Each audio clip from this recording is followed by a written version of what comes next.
मुसलसल दर्स कुरान आप समाअत फरमा रहे हैं। गुज़िश्ता आयत में आपने समाअत फरमाया था कि अल्लाह ताला ने ईमान वालों को सब्र करने का हुक्म दिया था। अब अल्लाह ताला उसकी तफसील फरमा रहा है कि किन चीज़ों पर तुमने सब्र करना है और किन चीज़ों से तुम आजमाए जाओगे। अल्लाह ताला ने इरशाद फरमाया, वाला नब्लुवन्नकुम,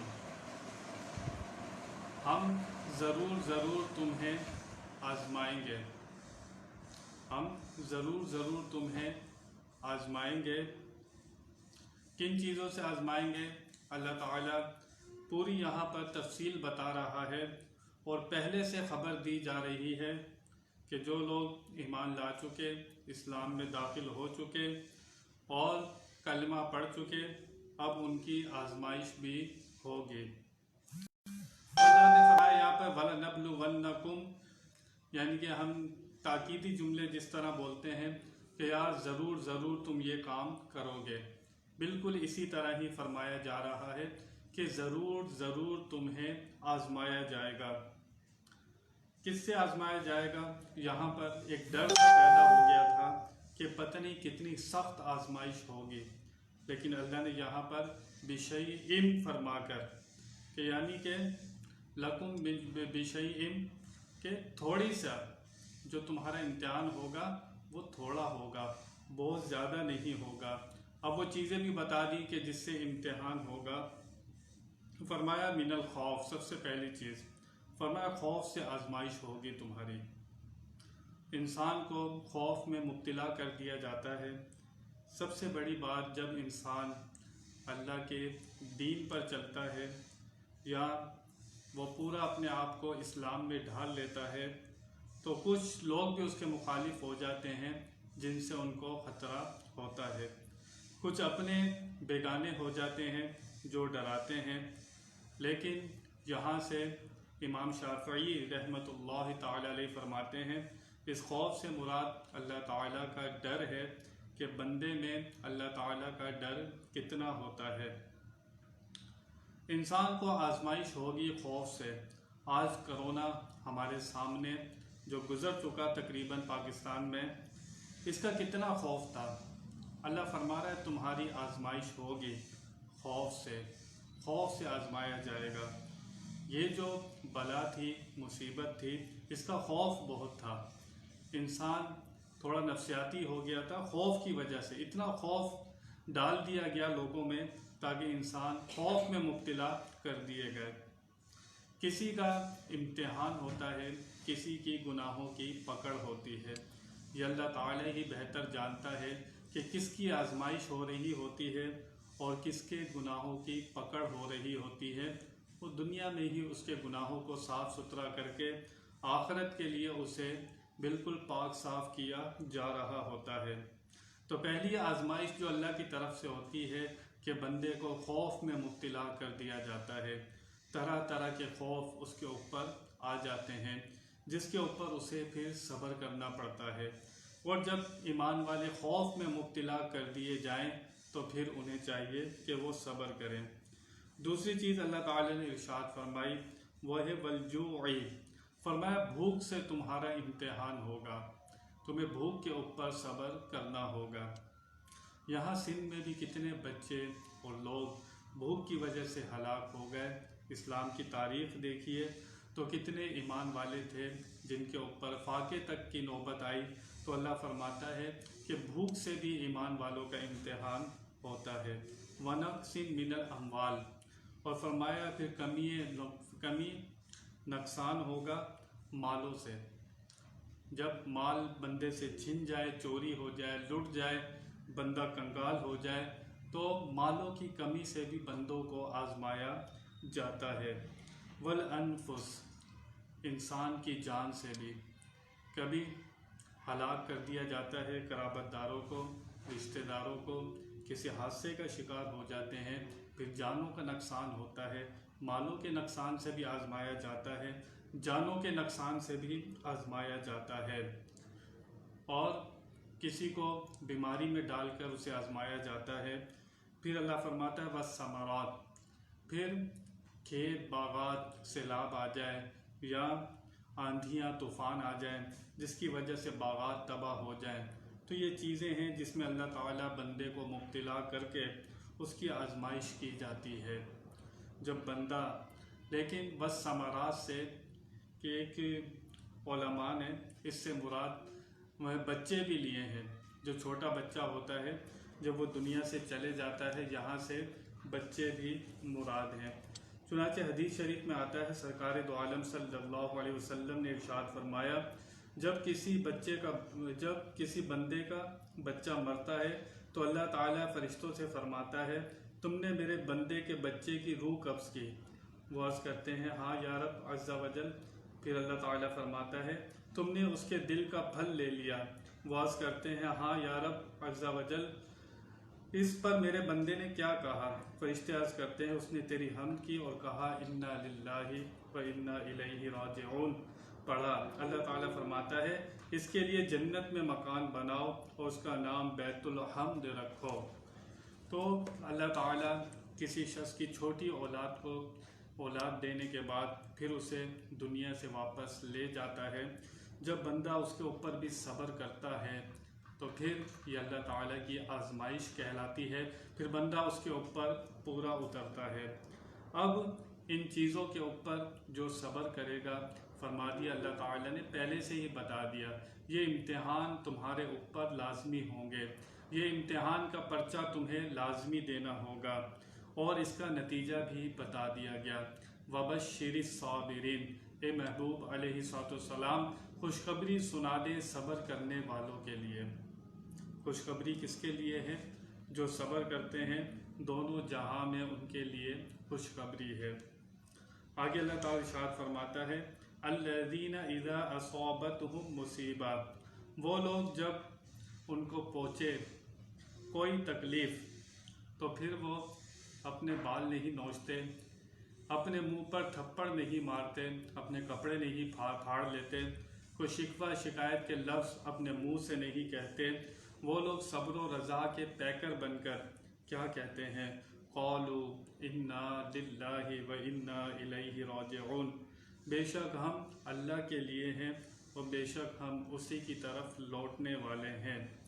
वो लोग जब किसी मुसीबत में मुब्तला कर दिए जाएं, वो अल्लाह ने फरमा दिया कि जो लोग अल्लाह ताला की रज़ा पर राज़ी रहते हैं, जो अल्लाह ताला की मशीयत को समझते हैं और ईमान लाकर फिर वो सच्चे मुसलमान बन जाते हैं और वो लोग अल्लाह ताला की रज़ा पर राज़ी रहते हैं, तो जब मुसीबत में मुब्तला कर दिए जाते हैं तो फिर वो ये शिकवा शिकायत नहीं करते, बल्कि जब कोई इंतकाल कर जाए घर से, कोई प्यारा दुनिया से चले जाए तो फिर वो यही कहते हैं, क़ालू इन्ना लिल्लाहि व इन्ना इलैहि राजिऊन।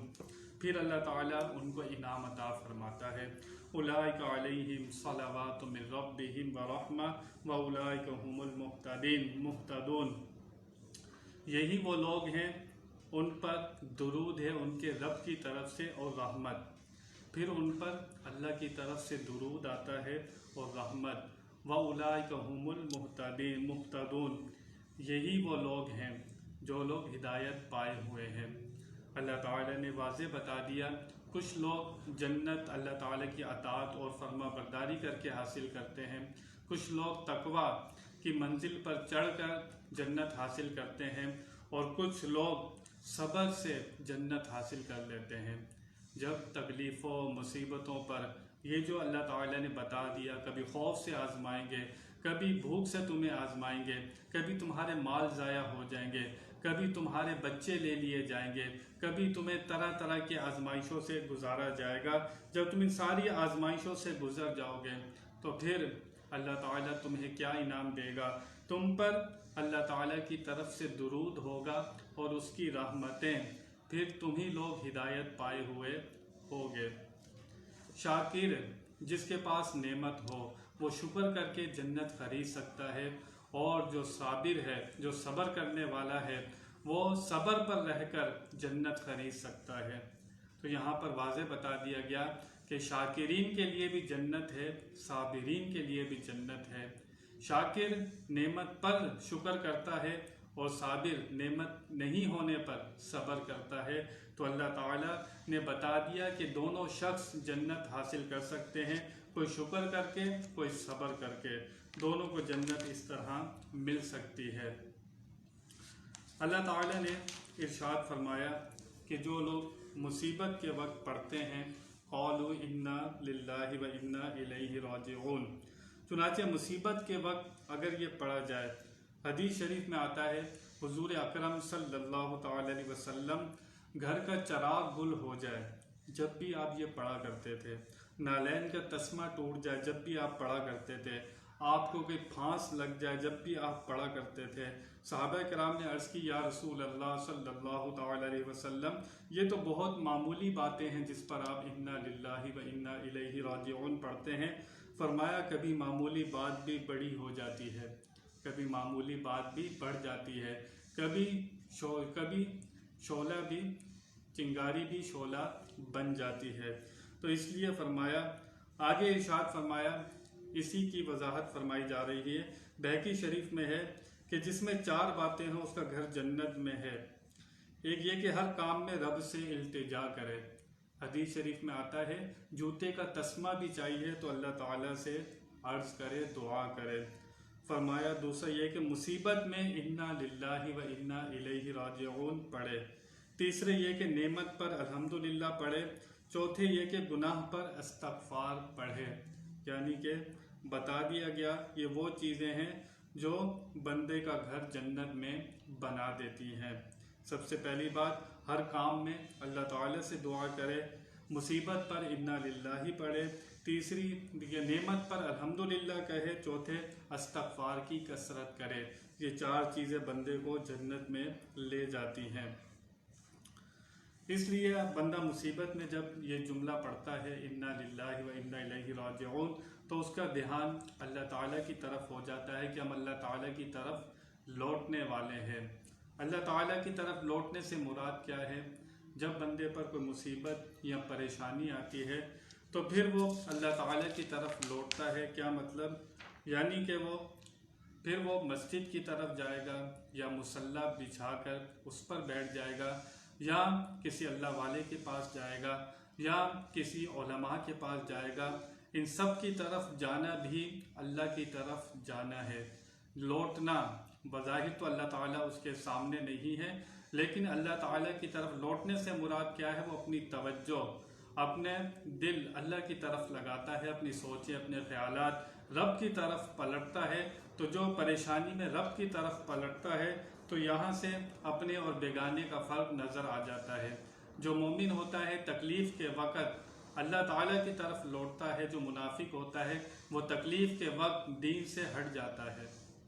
तो जब दीन से हट जाता है तो फिर तो बिल्कुल ही वो गुमराही में चला जाता है।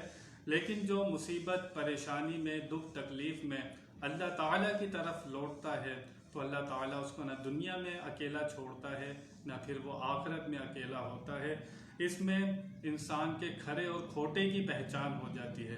जब किसी पर मुसीबत आती है तो उसमें पता लग जाता है कि अपना कौन है और पराया कौन है। मुसीबत आजमाइश से इसलिए गुजारा जाता है और ये अल्लाह ताला का तरीका है। अंबिया किराम भी इसी आजमाइश से गुजारे गए, तो मैं और आप किस कतार शुमार में खड़े हैं। कितने अंबिया किराम को लोगों ने शहीद कर दिया। हज़रत ज़करिया अलैहिस्सलाम को सर के ऊपर आरा रख के चीर दिया गया, 2 हिस्से कर दिए गए। अल्लाह के नबी, अंबिया अल्लाह के बहुत करीब होते हैं। जब उनको इतनी आजमाइशों से गुजारा गया तो फिर ईमान वाला ये ना समझे कि मैंने कलमा पढ़ दिया है तो मेरे ऊपर कोई तकलीफ़ नहीं आएगी। ऐसा हरगिज़ नहीं होगा, वो ज़रूर आजमाया जाएगा। अल्लाह ताला ने ताकीद के लफ्ज़ लगा के बता दिया, अब भागने की ज़रूरत नहीं है, ईमान ले आए हो तो फिर सब्र के ऊपर कायम रहना। अगर सब्र के ऊपर कायम रहोगे तो इन्नल्लाह मअस साबिरीन, अल्लाह सब्र करने वालों के साथ होता है। और मुसीबत आ जाना ये भी अल्लाह ताला का करम और फजल होता है। बंदा गाफिल होता है, लेकिन अक्सर देखा गया है जब किसी के ऊपर तकलीफ़ डाली जाती है, बंदा जैसा भी बहादुर हो, अल्लाह ताला से गफलत में हो, गाफिल हुआ हो अल्लाह ताला की तरफ से, उसको मौत याद ना हो, लेकिन जब उसके ऊपर तकलीफ़ मुसल्लत कर दी जाती है तो हमने अक्सर देखा लोग अल्लाह ताला की तरफ पलटते हैं। यह भी अल्लाह ताला की तरफ से एक नेमत होती है। कहा जाता है फ़िरौन के कभी सर में दर्द नहीं हुआ था। वजह बताई जाती है अगर सर में दर्द होता तो हो सकता है उसके मुंह से अल्लाह ताला का नाम निकल जाता। अल्लाह ताला को ये भी पसंद नहीं था दुश्मन होकर मेरा नाम ले, तो उसे कभी इतनी सी तकलीफ भी नहीं पहुंची थी कि उसके सर में दर्द हो। तो जो ईमान वालों को मुसीबत और परेशानी में मुब्तला किया जाता है, इसमें भी अल्लाह ताला का फजल होता है, वो अल्लाह ताला का करम होता है कि बंदा उसकी तरफ लौटता है।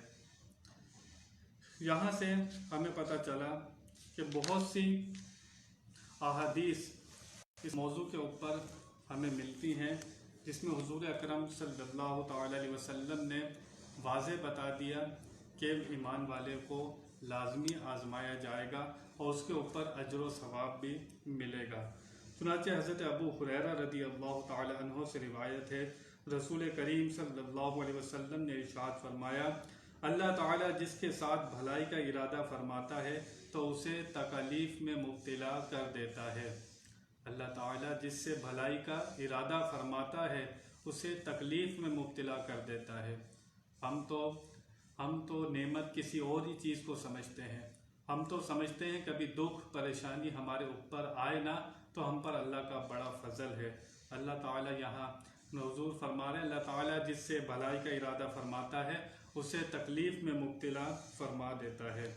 दूसरी हदीस सुनिए, हज़रत अबू सईद खुदरी हज़रत अबू हुरैरा रज़ी अल्लाह ताला अन्हुमा से मरवी है, हुजूर अक़दस सल्लल्लाहु अलैहि वसल्लम ने इरशाद फरमाया, मुसलमान को जो तकलीफ़ रंज मलाल और अजियत और गम पहुँचे, यहाँ तक कि उसके पैर में कोई कांटा ही चुभे, तो अल्लाह ताला उनके सबब इसके गुनाह मिटा देता है। ईमान वाले के पाँव में एक कांटा भी चुभता है तो उससे भी उससे गुनाह मिटा दिए जाते हैं। तो कोई भी रंज मलाल जब पहुँचता है तो किसी के दर्जे बढ़ाए जाते हैं, उसको मुसीबत में मुब्तला करके किसी के गुनाह मिटाए जाते हैं। हदीस शरीफ में आता है, रिवायत में आता है कि किसी शख्स का मकाम जन्नत में बहुत बुलंद होता है, उसको जो जन्नत में दर्जा मिलना है, जन्नत में 100 दर्जे हैं, लेकिन वो ऐसा कोई नेक काम नहीं कर रहा होता कि जिससे वो दर्जे को पा सके। अल्लाह ताला उसको फिर किसी गम मुसीबत में मुब्तला करके उस दर्जे और मकाम तक ले जाता है। हमने अक्सर लोगों को देखा कि उनकी जो ज़िंदगी थी 20 साल आखिर के 30 साल वो बीमारियों में गुजरे, बिस्तर पे गुजरे। अल्लाह ताला ने उन पर ऐसी मुसीबतें डाली तो रिवायत के मुताबिक कि बंदा उस मकाम को नेकी से नहीं पा रहा होता तो फिर उसको मुसीबत में मुब्तला करके उस मकाम तक पहुँचाया जाता है। हज़रत अबू हुरैरा रज़ी अल्लाह ताला अन्हु से रिवायत है, रसूलुल्लाह सल्लल्लाहु अलैहि वसल्लम ने इरशाद फरमाया, मुसलमान मर्द और औरत के जानो माल और औलाद में हमेशा मुसीबत रहती है। मुसलमान मर्द और औरत के माल और जान औलाद में हमेशा मुसीबत रहती है, यहाँ तक कि वो अल्लाह ताला से इस हाल में मिलता है कि उस पर कोई गुनाह नहीं रहता। यानी जब दुनिया से जाता है तो बिल्कुल पाक साफ होकर दुनिया से जाता है। हज़रत जाबिर रज़ी अल्लाह ताला अन्हु से रिवायत है, हुजूर पुरनूर सल्लल्लाहु अलैहि वसल्लम ने इरशाद फरमाया, क़यामत के दिन जब मुसीबत ज़दा लोगों को सवाब दिया जाएगा, जिन लोगों ने दुनिया में मुसीबत काटी होगी, खाने को नहीं था, फाके हो रहे थे, दुनिया में कभी आराम चैन सुकून नहीं देखा, ऐसी दुनिया की नेमतें नहीं देखी, बड़ी मुसीबतों में उन्होंने वक्त गुजारा, तो जब उनका सवाब दिया जाएगा तो वो लोग तमन्ना करेंगे काश दुनिया में उनकी खालें कैंचियों से काटी जाती। इतनी तकलीफ़ में वो मुब्तला रहते दुनिया में कि कोई उन्हें दुनिया में नेमत नहीं मिलती, आसानी नहीं मिलती, उनकी खालें कैंचियों से काटी जाएंगी जिनको आखिरत में सवाब मिलेगा। वो इतना सवाब देखेंगे, वो कहेंगे या अल्लाह दुनिया में हमें हमेशा मुसीबत में मुब्तला रखना। इन आया मुबारका से हमें क्या पता चला कि जब अल्लाह ताला किसी पर मुसीबत डाल दे ईमान वाले पर, अल्लाह ने वाज़े फरमा दिया कि सब्र से तुम्हें फिर मदद तलब करनी है और नमाज से तुमने मदद तलब करनी है। तुम्हें आजमाया जाएगा खौफ में मुब्तला करके, भूख से, मालों की कमी से, जानों की कमी से, तुम्हें तुम्हारे बच्चे लेकर तुम्हें बीमारियों में मुब्तला करके तरह तरह से तुम्हारी आजमाइश होगी। जब इस सारी आजमाइश में तुम रब की तरफ तवज्जो करोगे, जब रब की तरफ पलटोगे, तो अल्लाह ताला का दुरूद और रहमतें उतरेंगी तुम्हारे तुम्हारे ऊपर, और तुम ही हिदायत पाने वाले हो, तुम ही सीधे रास्ते पर होगे। जो लोग सब्र करते हैं दुख तकलीफ परेशानी में, वो रब ताला के साथ होते हैं और वो लोग ही हिदायत पर होते हैं। अल्लाह ने वाज़े बता दिया। इसका मतलब है जो लोग शिकवा शिकायत करते हैं, परेशानी में तरह तरह के अल्फाज बोलते हैं, वो लोग हिदायत पर अक्सर नहीं होते। हिदायत पर उनको सर्टिफिकेट दिया जा रहा है कि जो लोग सब्र करते हैं वो लोग हिदायत पर होते हैं। और हिदायत सबसे बड़ी नेमत है दुनिया और आखिरत में। हिदायत एक ईमान का हिस्सा है।